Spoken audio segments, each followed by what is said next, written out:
বিসমিল্লাহির রহমানির রহিম সূরাতুশ শামস ওয়াশ-শামসি ওয়া দুহাহা শপথ সূর্যের এবং তার কিরণের ওয়াল কামারি ইযা তালাহা শপথ চন্দ্রের যখন তা সূর্যের পশ্চাতে আসে ওয়ান নাহারি ইযা জাল্লাহা শপথ দিবসের যখন সে সূর্যকে প্রখরভাবে প্রকাশ করে ওয়াল লাইলি ইযা ইয়াগশাহা শপথ রাত্রির যখন সে সূর্যকে আচ্ছাদিত করে ফেলে ওয়াসসামাই ওয়ামা বানাহা শপথ আকাশের এবং যিনি তা নির্মাণ করেছেন তার ওয়াল আরদি ওয়ামা তহাহা শপথ পৃথিবীর এবং যিনি তা বিস্তৃত করেছেন তার ওয়ানাফসিম ওয়ামা সাওয়াহা শপথ মানুষের প্রাণের এবং যিনি তাকে সুবিন্যস্ত করেছেন তার শানে নুজুল বা নাজিলের পটভূমি এই সূরাটি মক্কায় নাজিল হয়েছে।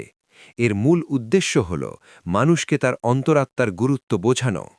মক্কার কাফেররা বাহ্যিক শক্তি ও প্রকৃতিকে ভয় পেত, কিন্তু নিজেদের ভেতরের কলুষতা নিয়ে ভাবত না।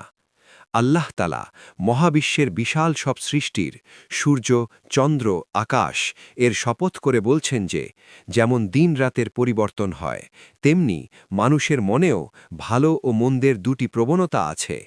যে নিজের আত্মাকে পাপ মুক্ত রাখবে সেই সফল হবে, আর যে পাপে ডুবিয়ে রাখবে সে ধ্বংস হবে। এটি মূলত মানুষকে সৎ পথের দাওয়াত দেওয়ার জন্য নাজিল হয়েছে। সামুদ জাতির অবাধ্যতা ও উষ্ট্রি ঘটনা সংক্ষেপ।